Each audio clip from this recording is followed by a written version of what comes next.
आज हम अध्याय नंबर 16 जैविक एवं अजैविक संसाधन विषय भूगोल कक्षा 12 12 कला वर्ग का लेसन नंबर 16 जैविक एवं अजैविक संसाधन पर अपन चर्चा करेंगे, पढ़ेंगे। देखिए, पिछले पाठ में अपन ने संसाधनों का प्रकार पढ़े थे, वर्गीकरण पढ़ा था। पहला, उत्पाद के आधार पर जो संसाधन थे वो जैविक एवं अजैविक संसाधन ही थे। परिभाषा सीधी है, जैविक संसाधन किसे कहते हैं? वे संसाधन जिसमें जीवन पाया जाता है, सजीव होते हैं, उनको जैविक संसाधन के नाम से जाना जाता है। और अजैविक संसाधन किसे कहते हैं? वे संसाधन जो निर्जीव घटकों से बने हुए होते हैं, अर्थात निर्जीव होते हैं, उन्हें अजैविक संसाधन के नाम से क्या है, जाना जाता है। देखिएगा, जैविक संसाधन के प्रकार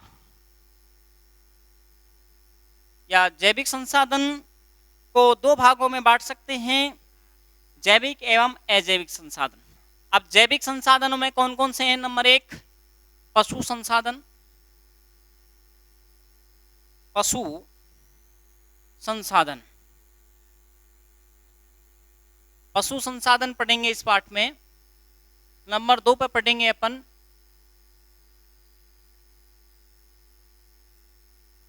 मत्स्य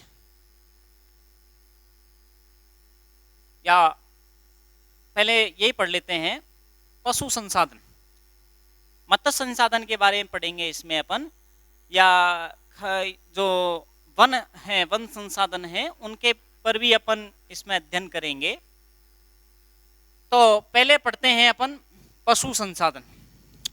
देखिएगा, मानव आदिकाल से ही कृषि का कार्य करता रहा है और उसके साथ साथ पशुपालन का भी कार्य मानव प्राचीन समय से क्या है, करता रहा है। पशुओं का उपयोग और उसके सहायक जो कृषि उत्पादन है उसमें पशुओं का योगदान बड़ा महत्वपूर्ण होता है। जैसे कि पशुओं का उपयोग है हल चलाने के लिए, खेतों में चड़स के रूप में, कुओं से पानी खींचने के रूप में। इससे पशुओं से अपन को दूध है, मावा है, पनीर है, दही है, छाछ है, मक्खन है और कंपोस्ट खाद है, वो भी आदि क्या है, पशुओं से अपन को क्या होती है, प्राप्त होती है। दूसरी बात, तो पशुओं को एक तरीके से पशु संसाधन कहना बहुत जरूरी है, क्योंकि पशुओं के बिना अपन छाछ की कल्पना कर सकते हैं क्या, दूध की कल्पना कर सकते हैं क्या, मावे की कल्पना नहीं कर सकते हैं, पनीर की नहीं कर सकते हैं, ठीक है। आदि जो चीजें हैं पशुओं से प्राप्त होती है हमें, उनकी अपन कल्पना नहीं की जा सकती है। तो एक बहुत बड़ा क्वेश्चन मैं ले रहा हूं जो मोस्टली एग्जाम में आता रहता है कि पशु संसाधन का महत्व। पशु संसाधन का महत्व, देखिए, पहला महत्व यह है, पशु संसाधन का पहला महत्व है पशुओं का उपयोग कुओं से या खेतों में हल चलाने में, हल चलाने में, कुओं से पानी खींचने में, जो चड़स के माध्यम से खींचा जाता है, और कृषि फसलों में भी इसका उपयोग किया जा सकता है, बोझा ढोने में, बोझा ढोने में, और बोझा ढोने में ऊंट का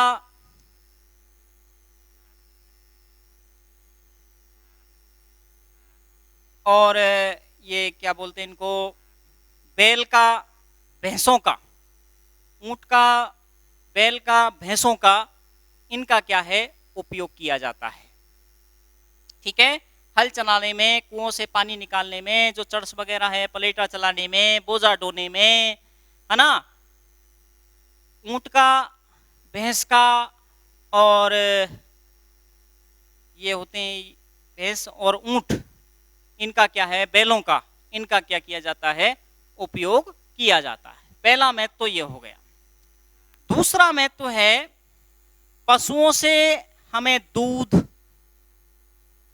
मक्खन या घी, छाछ, दही, मावा, पनीर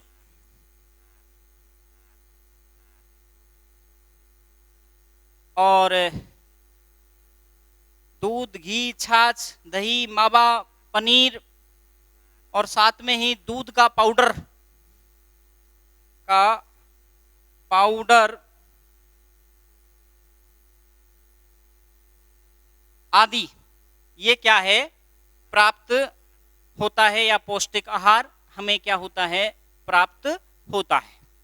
तो दूसरा महत्व तो ये हो गया कि पशुओं से दूध भी हमें प्राप्त होता है, घी भी हमें प्राप्त होता है, छाछ भी हमें प्राप्त होती है, दही, मावा, पनीर, दूध पाउडर है, ये आदि क्या है, हमें पौष्टिक भोजन के रूप में क्या होते हैं, प्राप्त होते हैं। तीसरा महत्व तो ये हो गया, पशुओं से हमें कंपोस्ट खाद, मलमूत्र और हड्डियों से खाद, ये क्या है, बनाई जाती है और हमें ये प्राप्त होती है कृषि के लिए। ठीक है, पशुओं के जो मलमूत्र होता है, गोबर होता है, और उनकी हड्डियों से क्या है, खाद बनाई जाती है, वो कृषि के लिए उपलब्ध हो जाती है। तीसरा महत्व हो गया। चौथा महत्व, पशुओं से चमड़ा प्राप्त होता है, साथ में ही खालें भी क्या हो जाती हैं, प्राप्त हो जाती हैं। भारत में जो पशु हैं उनको यातायात के साधन के रूप में काम में लिया जाता है। जैसे रेगिस्तान के अंदर ऊंट और पर्वतीय क्षेत्रों में जो खच्चर होते हैं, टड्डू होते हैं, ये क्या हैं, परिवहन के साधन के रूप में इनको क्या किया जाता है, काम में लिया जाता है। घोड़े होते हैं वगैरह जो पर्वतीय क्षेत्रों में होते हैं, इनके अलावा पूर्ण विकल्प और कोई नहीं है। यातायात के साधन के रूप में जो मरुस्थलीय क्षेत्र है, रेगिस्तान क्षेत्र है हमारे राजस्थान का, उसमें ऊंट एक परिवहन का साधन माना जाता है। और पर्वतीय इलाके होते हैं, यहाँ पर जो घोड़े आदि होते हैं, टड्डू होते हैं या खच्चर होते हैं, ये परिवहन के साधन के रूप में इनको क्या है, काम में लिया जाता है। दूसरी बात, भारत में इस समय लगभग, भारत में इस वर्तमान समय में लगभग 4000 बूचड़खाने हैं।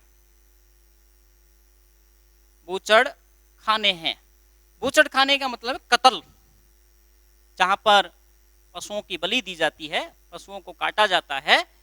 तो भारत में लगभग 4000 के करीब लगभग क्या है, बूचड़खाने हैं, जिनसे 2015 जो रिपोर्ट कहती है 2015-16 में 30,137 करोड़ रुपए क्या है का मांस या मांस से बनी जो पदार्थ, जो चीजें हैं, उनसे हमें ये प्राप्त हुआ था। लगभग कितना, 30,137 करोड़ रुपए का हमें आय प्राप्त हुई। किससे, बूचड़खानों से। देश के अंदर 4000 के करीब क्या हैं, बूचड़खाने हैं, जिनसे हमारे देश के अंदर उनसे 2015-16 का आंकड़ा यह कहता है कि 30,137 करोड़ रुपए की हमारे देश के लिए आय प्राप्त हुई। नेक्स्ट बात करते हैं, विश्व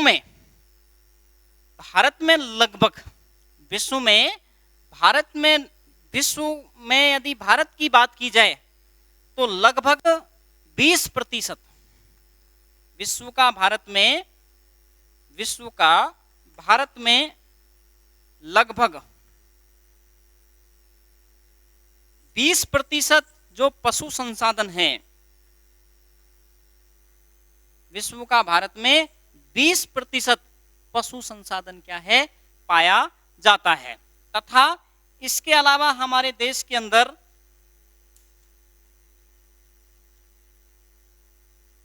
पशुओं से विभिन्न प्रकार की जो सींग होते हैं उनकी कलात्मक क्या है, वस्तुएं हमारे देश के अंदर क्या है, बनाई जाती है। नेक्स्ट बात इसमें अपन करेंगे कि जो पशु संसाधन है उनसे भारत में जो सकल घरेलू उत्पादन है, सकल घरेलू उत्पादन है, उसमें जो पशु हैं उनका योगदान होता है 30%। जो देश का जो सकल घरेलू उत्पादन है उसमें पशुओं का योगदान होता है 30%। हमारे देश के अंदर भारत में विभिन्न प्रकार के जो पशु हैं, गाय है, भैंस है, बैल है, बकरियां हैं, भेड़ है, याक है और सुअर हैं, ये खच्चर हैं, घोड़े हैं, ये हमारे देश में क्या है, पाले जाते हैं। तो हमारे देश में जो पशु संसाधन है उसका महत्व बहुत ज्यादा मात्रा में है, इसलिए पशुओं को क्या है, संसाधन कहना एक सर्वथा बिल्कुल सही है। तो ये टॉपिक हमारा यहीं पर कंप्लीट होता है।